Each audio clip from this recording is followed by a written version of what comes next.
बिस्मिल्लाहिर्रहमानिर्रहीम। मैं ताहिर परवेज़ मलिक आज 3 MPO पे बात करूँगा। मेरे साथ लखमीर साहब हैं, लखमीर कालरू साहब। प्रेजेंट सिचुएशन में मैंने एक पोस्ट की थोड़ी देर पहले फेसबुक के ऊपर MPO के हवाले से। तो बहुत से दोस्तों ने मुझे कॉल की कि आप थोड़ा सा इसको एक्सप्लेन कर दें कि ये किस तरह से हमने इस मामले को हैंडल करना है। तो ये जो West Pakistan maintenance of public order ordinance 1960 है, जिसका जो 3 MPO है, जिसके तहत जो डिटेंशन ऑर्डर जारी किए जाते हैं। ये दिखाइएगा, इधर पड़ेगा डिटेंशन ऑर्डर, ये पड़ेगा। तो डिटेंशन ऑर्डर क्या है? बेसिकली प्रिवेंटिव मेजर्स हैं। तो ये MPO के अंदर दो ही सेक्शंस रेलिवेंट हैं, एक सेक्शन 3 है और सेक्शन 16 है। अगर सेक्शन 16 होगी तो वो ऑफेंस कमिट हो चुका है, उसकी एक FIR होगी। और जो सेक्शन 3 है उसके अंदर स्पेसिफिकली इख्तियार देता है एडमिनिस्ट्रेटिव अदारों को, जिसमें आजकल लाहौर में इख्तियार DCO साहब का है, जिसमें वो एक इस तरह का ऑर्डर जो है, ये मैं दिखा रहा हूँ, ये ऑर्डर जारी करते हैं वो। जैसे कि मेरे सामने ये नंबर RDM 396 डेटेड 12/5/2023 है।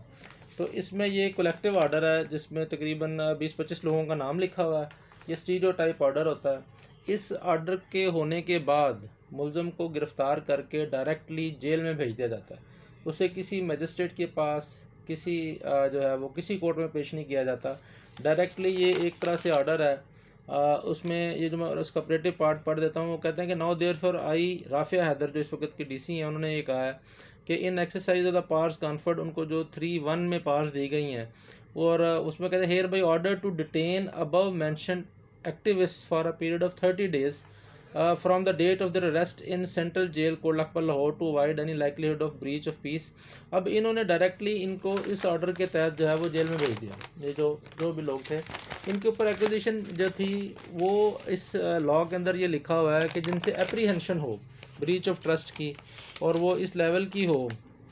जैसे मैं पढ़ देता हूँ कि जिसमें वो कहते हैं कि said activists are prejudicial to the public safety and maintenance of public order. They are inciting the people to stand up against the government, particularly the youth of their locality, to create law and order situation or plan unlawful assembly and disturb peace in the city.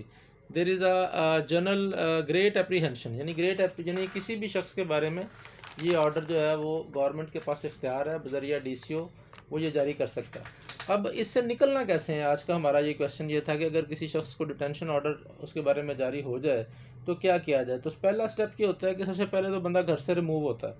Remove होने के बाद घर वाले परेशान हो जाते हैं, और अमूमी तौर पे जो एक्चुअल बंदा है वो जो रिमूव जो कि जिसके ऊपर सस्पेक्ट होता है, उसकी वजह से किसी रिश्तेदार को पकड़ के ले जाते हैं। तो वो शुरू में पुलिस बाज़ दफ़ा ये रिपोर्ट किया जाता है कि कुछ लोगों को छोड़ देते हैं, कुछ जो हैं वो जो है बाज़ दफ़ा इतना ज़्यादा प्रेशर उन पर आता है कि वो असल की बजाय उसके भाई को भी भेज देते हैं। जैसे कि ये ऑर्डर मेरे सामने नज़र आ रहा है, इसमें जो ओरिजिनल बंदे को ढूंढने के लिए आए तो उन्होंने उसके भाई को भी जो है वो अरेस्ट कर लिया, और वो बना लिया ये ऑर्डर के जनाब ये भाई भी उसका इन्वॉल्व है, और ये वो, और उसको जुडिशल छोड़ दिया।